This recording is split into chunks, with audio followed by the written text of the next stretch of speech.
Nasabah PT Asuransi Jiwa Adisarana Wana Arta Life, WALT menjerit karena proses likuidasi terhambat. Para instansi terkait dituding saling lempar tanggung jawab tentang server data nasabah. Perwakilan nasabah yang menjadi tim observer di tim likuidasi Wana Arta, Freddy Handoyo, menyayangkan adanya perbedaan keterangan dari tiap instansi ketika ditanya mengenai data nasabah yang diperlukan untuk verifikasi polis peserta likuidasi. Dari keterangannya, pihak polisi telah mengganti password server Wana Arta ketika melakukan penyitaan. Sementara ini pihak tim likuidasi mengatakan sudah menyurati Bareskrim dan OJK untuk meminjam data dari mereka. Namun ketika ditanya ke Bareskrim, disebutkan bahwa pihak-pihaknya belum menerima surat pengajuan tersebut. Sementara OJK juga menyarankan peminjaman data ke Bareskrim.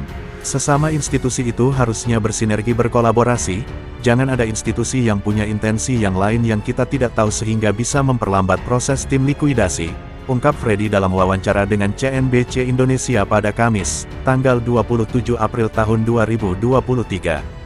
Sejalan dengan itu, salah satu nasabah Wana Arta berinisial YS mengatakan, Bareskrim dan OJK seharusnya bisa satu perahu, atau berjalan linier. Mengingat, tujuan utama dari proses ini adalah pengembalian dana nasabah. Tapi kalau dalam hal data nasabah aja kayak diperebutkan gitu, rasanya kalau ada harta yang duluan disita salah satu instansi, itu kami pesimis bisa kembali, tutur YS dalam kesempatan yang sama. Data nasabah yang diblokir dikasihlah, kenapa harus dilambatkan, dan tidak ada transparansi, jangan ada kenda seperti yang saat ini terjadi, lanjutnya.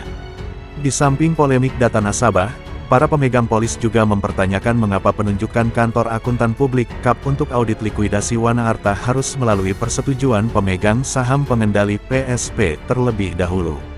Pasalnya, PSP telah lama diketahui masuk dalam daftar pencarian orang (DPO) sebagai buron tersangka Wana Arta, dan diduga ikut membawa kabur uang milik para korban. Pemegang polis lain berinisial D, yang telah berusia 70 tahun, menyayangkan hal tersebut. Menurutnya, tim likuidasi sepantasnya berada di posisi netral dan transparan.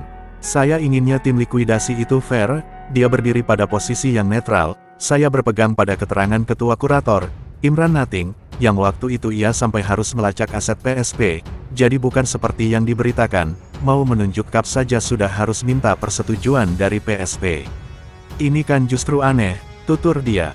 Dalam wawancara terpisah, hal ini juga telah diungkapkan oleh Freddy Handoyo sebelumnya. Ia mengatakan, seharusnya PSP, dalam hal ini Manfred dan Evelyn Pietruska, tidak menghambat urusan likuidasi yang tengah berlangsung.